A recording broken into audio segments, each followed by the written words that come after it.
சற்று முன் கிடைக்கப்பெற்ற மிக முக்கியமான செய்தி ஒன்று வெளியாகி உள்ளது. திராவிட முன்னேற்றக் கழகத்தின் மிக முக்கியமான மூத்த அமைச்சராக இருக்கக்கூடிய துரைமுருகன் வாய் கொழுப்பின் காரணமாக ஒரே நேரத்தில் 2 சோதனைகளுக்கு உள்ளாகி இருக்கிறார். ஒன்று, திமுகவின் ஆட்சியில் மணல் கொள்ளை நடைபெறுவது உண்மைதான். எதிர்க்கட்சி துணைத் தலைவர் ஆர்.பி. உதயகுமார் அவர்களுக்கு பதிலடி கொடுத்துள்ளார்.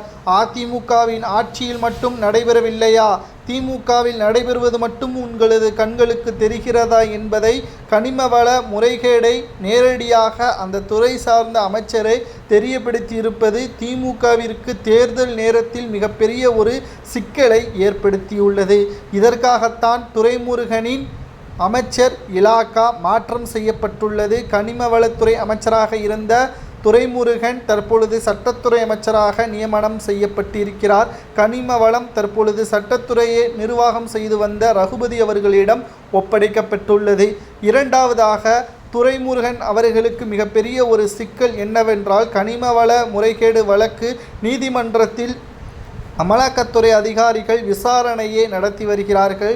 வாக்குமூலத்தை நேரடியாகவே துரைமுருகன் கொடுத்திருப்பதால் எப்ப வேண்டுமானாலும் விசாரணையில் சிக்குவார் என்றும் கூறப்படுகிறது. இதனால் 2026 சட்டமன்ற தேர்தலில் எம்எல்ஏவாக கூட துரைமுருகன் பொறுப்பேற்க முடியாது என்ற தகவல் தற்பொழுது கிடைக்கப்பெற்றுள்ளது.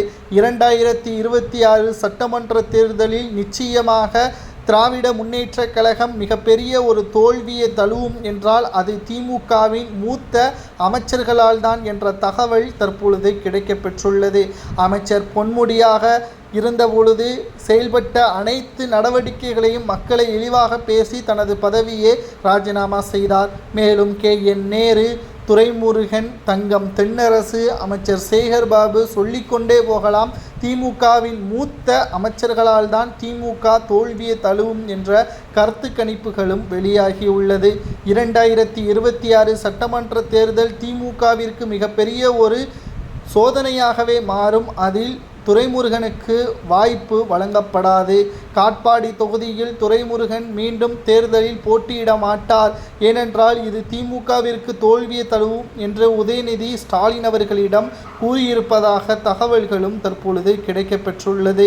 ஒன்றல்ல இரண்டல்ல பல்வேறு சோதனைகள் திமுகவில் நடைபெறுவதற்கு காரணம் அமைச்சர்கள்தான் என்று மக்கள் கூறுவது சரியா என்பதை உங்களது கருத்துக்களை கமெண்ட் வாயிலாக கூறுங்கள். 2026 சட்டமன்ற தேர்தலில் 4 முனை போட்டியில் யார் வெற்றியடைவார்? திமுக கூட்டணியா, அதிமுக கூட்டணியா, தமிழக வெற்றி கழகமா அல்லது நாம் தமிழரா?